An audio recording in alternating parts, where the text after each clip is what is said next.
मैत्रिणींनो, संगीताज रेसिपीमध्ये आपलं सर्वांचं स्वागत आहे. आज मी घाटी मसाला कसा बनवायचा हे तुम्हाला सांगणार आहे.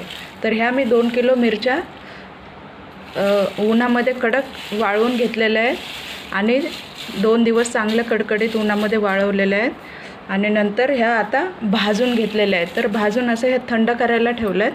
हा कांदा पाहू शकता, 3 ते 4 किलो कांदा मी बारीक चिरून सुकवून आता तळून घेतलेला आहे.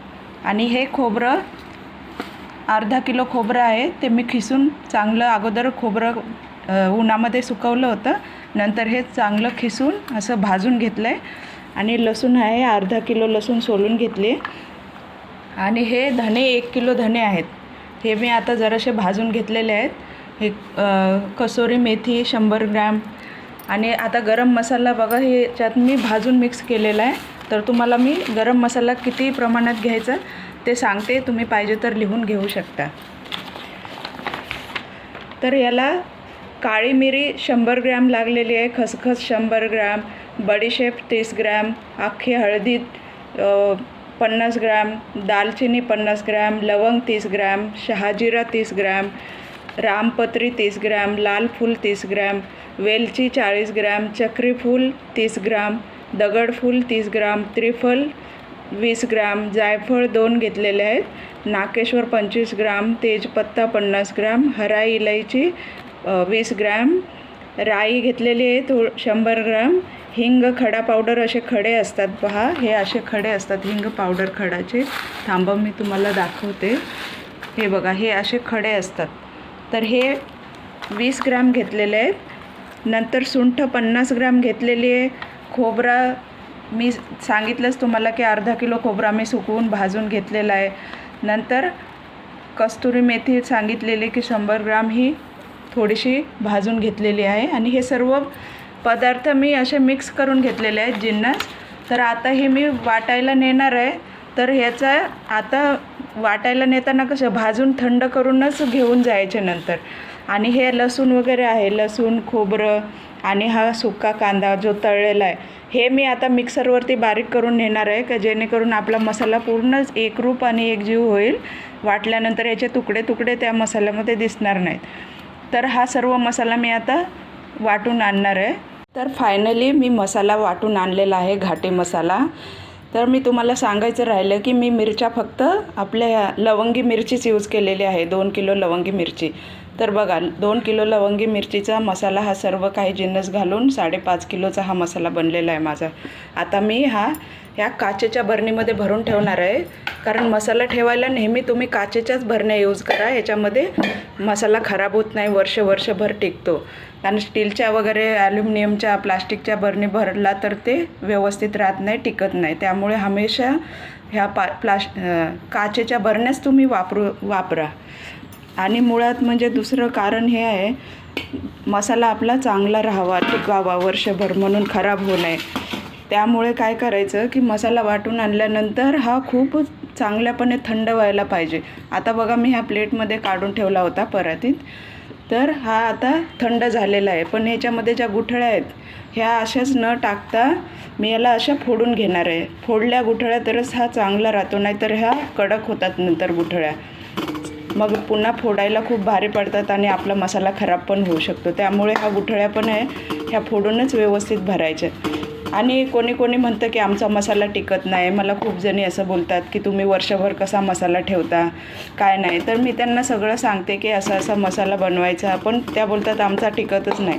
तर मला मुळात असे 2 कारणं वाटतात की मसाला टिकत नाही वर्षभर. कारण एकतर त्या थंड करून मसाला बरणीत भरत नाहीत, आणि दुसरी गोष्ट, जो कांदा आपण वापरतो घाटी मसाल्यामध्ये तो मी चांगला उन्हामध्ये कडकडीत वाळवून पुन्हा तळून त्याची पावडर बनवते.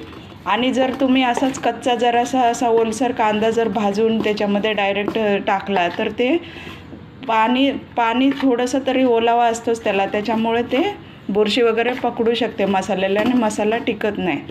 त्यामुळे तुम्हाला मी एवढंच सांगेन की मसाला व्यवस्थित एवढी मेहनत करून आपण आणतो, बनवतो, तर ते व्यवस्थित कसा भरून पण ठेवायचा हे पण महत्त्वाचं आहे. आणि हे बघा, फायनली आता मी हे अशा गुठळ्या फोडून ह्या बरणींमध्ये मी भरून ठेवणार आहे. तुम्ही पण आता मसाला खूप छान पद्धतीने असं बनवू शकता आणि खूप टेस्टी असतो हा मसाला. आमच्याकडे तर झणझणीत असं मटण, चिकन वगैरे, असं मच्छी, असं अंडी वगैरे जे रस्सा असतो त्याला हाच मसाला आम्ही वापरतो. तर आमच्यासाठी हा मसाला खूपच स्वादिष्ट आहे. तर तुम्हीही असा घाटी मसाला बनवून त्याचं टेस्ट बघा, किती छान लागते, खूपच स्वादिष्ट लागतो. काय होतं की आपले घरातले सर्व कामाला दिवसभर असतात, घरी आल्यानंतर त्यांना छान छान असं स्वादिष्ट जेवण बनवून घालायची प्रत्येक जणींचीच इच्छा असते. सगळ्यांना असं वाटतं की थकून आलेले बाबा, चला नवरे मुलं वगैरे कोणी असतील तर छान जेवण खाल्लं तर त्यांचं दिवसाचं शीण तरी निघून जाईल आणि त्यांना तेवढाच आनंद तरी आपण देऊ शकतो.